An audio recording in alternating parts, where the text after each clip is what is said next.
Stories are essential to our existence. From the Stone Age to the echo chambers of the digital era, stories bring us together. Everybody has a story, and everything is a story. Whenever the waves of grief and loneliness crush you, tell yourself a story. What is a story if not an ever-evolving expression of a deep-rooted thought?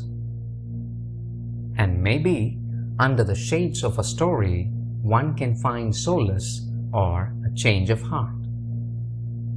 Cinema is a masterful storytelling medium, but there are quite a few cinematic narratives that simply observe the power and impact of stories on us. One such brilliantly layered film that endlessly haunts me is Tarsem Singh's The Fall, a film about how the stories we tell can save us.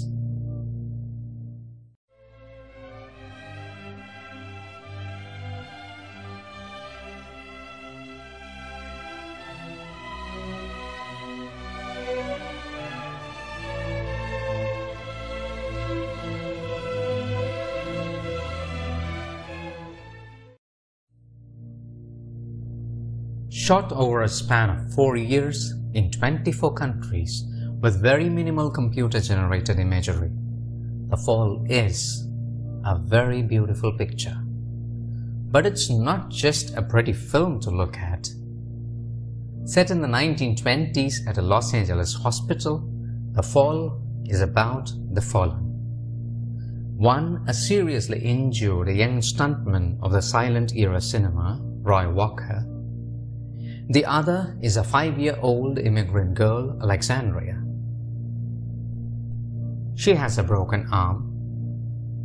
Angry people has broken up her family. It was my house. What happened? They burned it. Who burned it? Angry people. I'm sorry to hear that. And she speaks in broken English. You didn't understand it, you didn't understand it. It's not for you. Roy is broken too. He is paralyzed from the waist down. A thing as fragile as a paper brings these souls together. Perhaps there is a fundamental difference between the Roy and Alexandria. The child is gifted with an unfettered imagination and a strong sense of curiosity. That makes her keenly look at the world beyond and within. Roy doesn't have that luxury. His pain is not just physical. He has lost his lover to another man. Don't we imagine the aftermath of a breakup as someone succeeding and being happy without you while you're all alone? Yet, to engage with Alexandria, Roy tells a story. The story of the kid's male namesake, Alexander the Great. In this brief storytelling session, Mr. Singh informs us how the movie's story world is designed. Roy speaks of Alexander, alone and lost from his army. Alexandria hears Roy's words when she is looking at a horse in the glaring noonday sun. Hence, we see a lone Alexander on horseback moving through the ruins of an ancient Greek kingdom. As Roger Ebert puts it concisely, the verbal story is input from Roy. The visual output is from Alexandria. Now that's not always the case. The storyteller does take control of the visual output whenever he wants to subvert from the winsome fantasies of his listener. Like this decidedly haunting imagery.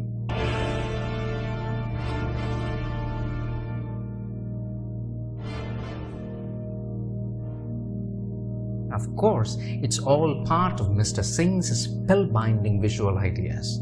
I mean, who could think of such a mind-boggling match cut?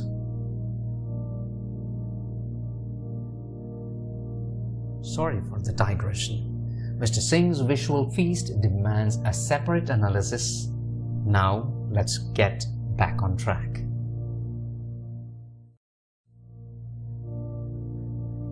The stories we tell hold a mirror to our state of mind. We create tales to escape the unrelenting pain. But intentionally or unintentionally, the residue of pain seeps through our fictional creations. In Roy's tale of Alexander, hope is a mistake. But soon the curtains are drawn for a different story, an epic tale set in India. We also gradually learn that Roy is spinning a yarn with an ulterior motive. In order to finish the story, he asks Alexandria to sneak into the dispensary and steal a bottle of morphine pills for him to sleep and not wake up. Thus begins Roy's story, fueled by a child's imagination. It's a tale of banished men coming together to bring down their common evil enemy. While the characters are Roy's creation, Alexandria's imagination works wonders to make them resemble the people she knows.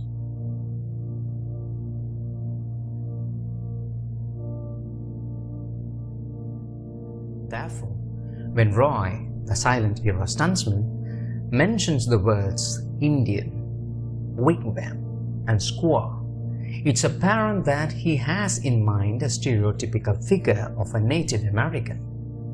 But Alexandria thinks of a man from the Indian subcontinent who worked with her family at the orchard farm. Similarly, Nurse Evelyn, Alexandria's mother figure, embody a character.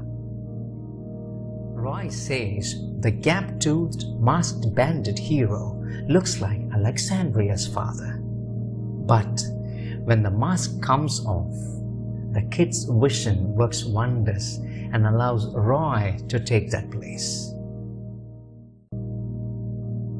The story unfolds in impossibly beautiful locales and is populated with a barrage of twists.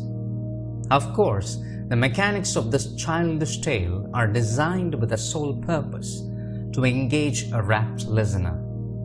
Nevertheless, we find a common thread running throughout the tale: a bereaving and betrayed man seeking revenge on the one he blames.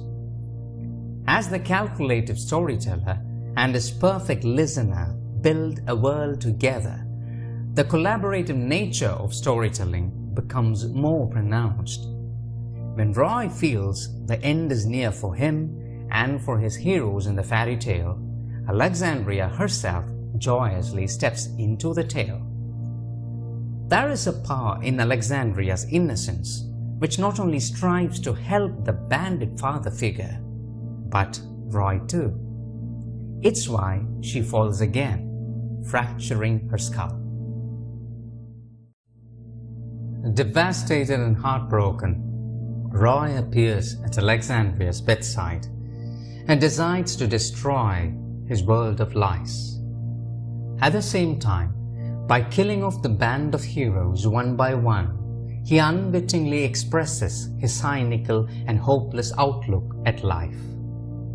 As Roy confesses, the fairy tale is just a trick. But to Alexandria, who regards the real and the fictional world with the same sense of wonder, the tale is all the more important. It's the realm where pure and undemanding love can ultimately triumph. The kid wants that to extend beyond the fictional universe. She wants it for herself and her friend Roy.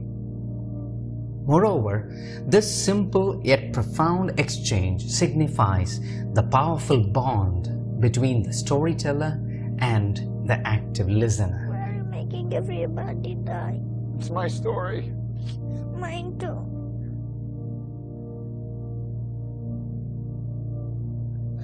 I don't want you to die. Let me Alexandria rewrites the story. No, the stories. and Roy surrenders himself to that change. It's tempting to declare that Alexandria saved Roy. It's hinted earlier too. You're trying to save my soul. Hmm? You're trying to save my soul. The Eucharist, that thing you gave me, it saves your soul. Hmm? I think I get you. What? Moreover, the way she takes a fall for the sake of Roy, one can say, elevates her to a Christ-like figure. However, I felt that the fall is simply about the stories we tell to shape and reshape ourselves. A task made all the more easier when there is someone to listen to us, to point out the fallacies in our perception. Sometimes there is nothing more revolutionary than choosing to live and learning to love again. Just remember, where there is a story, there is life. Thanks for watching. Mwah! Thank you very much.